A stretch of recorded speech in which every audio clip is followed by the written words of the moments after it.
Hi friends, welcome to my cooking recipes. இந்த வீடியோல எல்லாருக்குமே ரொம்ப பிடிச்ச தக்காளி சட்னி எப்படியா இருக்குதுன்னு தான் பார்க்க போறோம். இப்போ வாங்க வீடியோக்குள்ள போலாம். இதுக்கு தேவையான பொருட்கள் என்னன்னா 2 வெங்காயம், 2 தக்காளி, 2 காஞ்ச மிளகாய், கொஞ்சோண்டு பூண்டு, 2 கொத்து கறிவேப்பிலை, கொஞ்சம் உளுந்து. இப்போ வாங்க சட்னி எப்படி செய்யறதுன்னு பார்க்கலாம். அதுக்கு ஃபர்ஸ்ட் அடுப்பு ஆன் பண்ணிக்கோங்க. ஆன் பண்ணிக்கிட்டு ஒரு பாத்திரம் வச்சுக்கோங்க. அந்த பாத்திரத்தில் உங்களுக்கு நீங்கள் டெய்லி யூஸ் பண்ணுற ஆயிலே ஆட் பண்ணிக்கோங்க.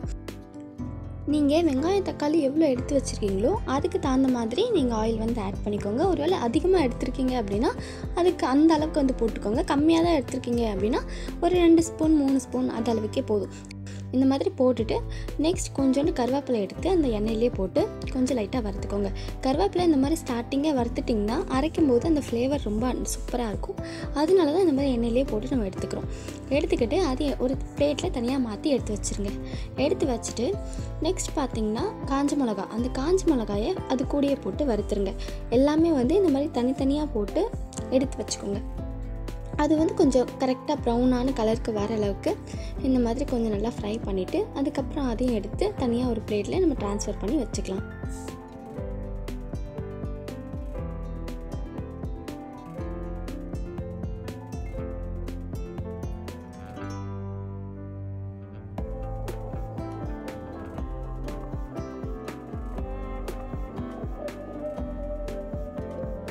நெக்ஸ்ட் கொஞ்சோண்டு உளுந்து ஆட் பண்ணிக்கோங்க. இந்த உளுந்தையும் அதே எண்ணெயிலேயே போட்டு கொஞ்சம் பொன்னிறமாக ஆகிற அந்த ஸ்டேஜ் வரைக்கும் வறுத்து எடுத்து தனியாக வச்சுக்கோங்க.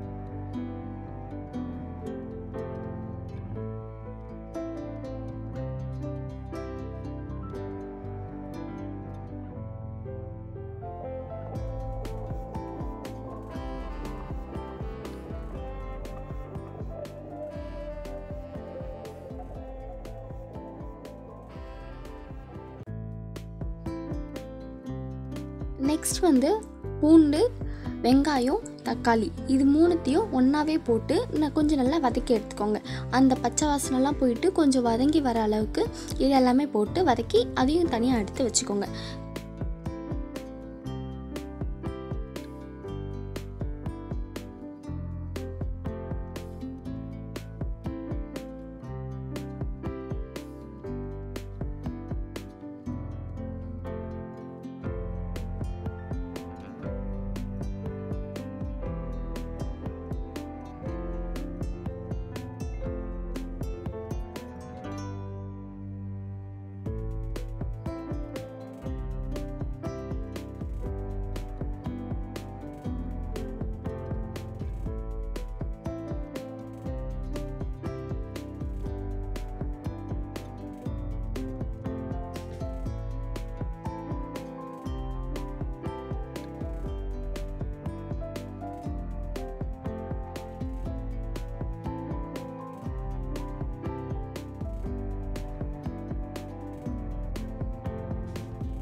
இந்த ஸ்டேஜ் வந்ததுக்கப்புறம் நாம் வதக்கி வச்சுருக்க எல்லாத்தையுமே ஒரு மிக்ஸி ஜாருக்கு இந்த மாதிரி ட்ரான்ஸ்ஃபர் பண்ணி அதை ஒரு பேஸ்ட்டாக அரைச்சி எடுத்துக்க போகிறோம்.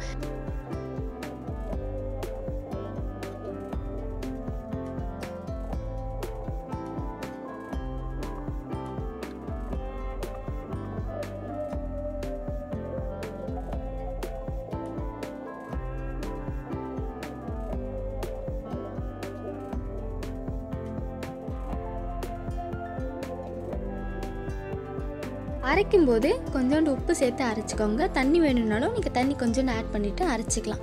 அரைச்சி எடுத்துக்கிட்டிங்கன்னா நம்மளோட டேஸ்டியான தக்காளி சட்னி ரெடி ஆயாச்சு. இந்த தக்காளி சட்னியை நீங்கள் தோசை கூட, இட்லி கூட, அந்த மாதிரி எது கூட வேணாலும் வச்சு சாப்பிடலாம். ரொம்பவே டேஸ்டியாக இருக்கும். இந்த டிஷ் உங்கள் வீட்டில் செஞ்சு பாருங்கள். செஞ்சு பார்த்துட்டு எப்படி இருக்குன்னு கண்டிப்பாக கமெண்ட் செக்ஷனில் மென்ஷன் பண்ணுங்கள். தேங்க்ஸ் ஃபார் வாட்சிங். பாய்.